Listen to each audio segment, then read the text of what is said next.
बिहार को विशेष राज्य का दर्जा हो या फिर जातीय जनगणना, इस पर बीजेपी और जेडीयू में पेंच तो फंसा ही है। अब मामला कॉमन सिविल कोड को लेकर है। हमारे साथ है जीवेश कुमार, श्रम संसाधन मंत्री बिहार सरकार में। ये कॉमन सिविल कोड को लागू करने की मांग चल रही है, आपकी पार्टी की तरफ से बड़े नेताओं ने कहा है। क्या बिहार में भी आप लागू करेंगे?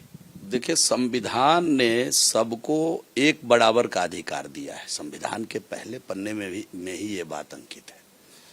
तो अगर सभी लोगों को एक समान अधिकार संविधान ने दिया है, फिर जाति के आधार पर, धर्म के आधार पर, कौम के आधार पर अलग अलग हम अगर कोई कानून बना करके उसको इम्प्लीमेंट करेंगे तो हम समझते हैं कि ये भारतीय संविधान का अपमान है। और इसलिए जो इस प्रकार की बातें आज की जा रही है, सभी मानव के लिए, सभी देश में रहने वाले नागरिकों के लिए एक प्रकार की कानून व्यवस्था हो, ये तो अति उत्तम बात है। आपको लग रहा है कि बिहार में भी लागू हो जाना चाहिए? देखिए, बिहार में हम तो कहते हैं पूरे देश में लागू होना चाहिए। बिहार उससे अलग नहीं है, पूरे देश में लागू होना चाहिए। सभी लोगों को बराबर का मान मिलना चाहिए। और सवाल बिहार में उठा रहे हैं कि संविधान ने अधिकार दिया है, वही अधिकार लागू होना चाहिए। बिहार के जो जेडीयू के नेता हैं, आपके सहयोगी दल हैं, उनके मुख्यमंत्री भी हैं, उनके पार्टी के नेता कह रहे हैं साफ तौर पे कि यहाँ लागू नहीं होने देंगे, इसकी जरूरत नहीं। देखिए, मुख्यमंत्री हमारे भी हैं। आप लोग बार बार ये कंफ्यूजन क्रिएट मत करिए कि जेडीयू के नेता और मुख्यमंत्री उनके हैं।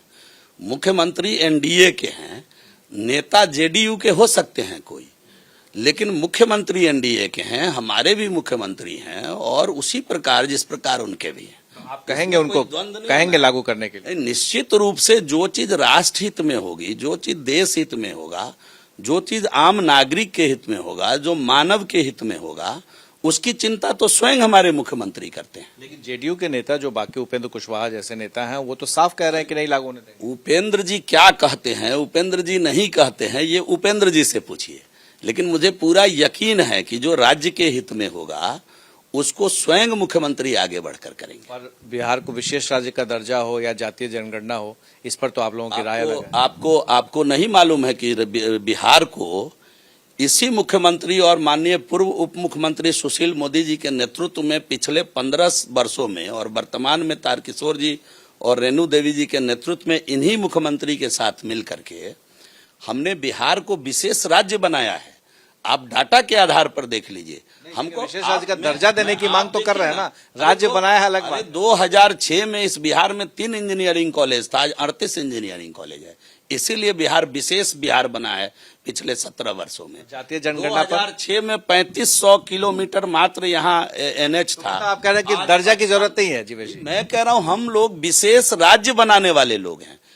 हम लोग किसी के सामने याचक बनने में कम विश्वास करते हैं। हम इसको विशेष राज्य बनाने में ज्यादा विश्वास करते हैं, जातीय जनगणना में। और निश्चित रूप से बिहार आज विशेष राज्य पिछले 17 वर्ष में बना है, और बिहार बीमारू राज्य से बाहर निकला है इसी नेतृत्व के चमत्कार में, एनडीए की सरकार में।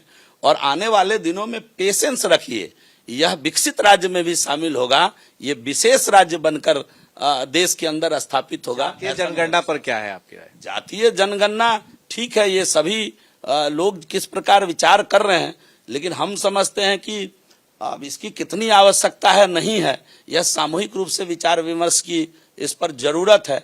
लेकिन वर्तमान में मुझे ऐसा दिखता है कि मानव को मानव ही रहने दीजिए, अच्छा रहेगा, ये ठीक रहेगा, ये देश के हित में रहेगा, ये राज्य के हित में रहेगा, ये मानव मात्र के हित में रहेगा। एक तरफ तो हमारी ही सरकार अंतरजातीय विवाह को प्रमोट करने के लिए 1 लाख रुपया दे रही है, तो फिर दूसरी तरफ जात गिनने की बात क्यों कर रही है? अरे मिलने दीजिए ना, जाति को, एक जात को दूसरे जात से मिल जाने दीजिए, मानव बन जाने दीजिए। ये मेरी व्यक्तिगत मेरा राय है। जीवेश उत्पन्न करना चाहते हैं। जीवेश कुमार, सीधे तौर पे कॉमन सिविल कोड न सिर्फ बिहार में बल्कि पूरे देश में लागू हो जाना चाहिए। हालांकि जेडीयू के नेताओं की राय अलग है। हमारे सहयोगी विशाल के साथ प्रकाश कुमार, एबीपी न्यूज, पटना।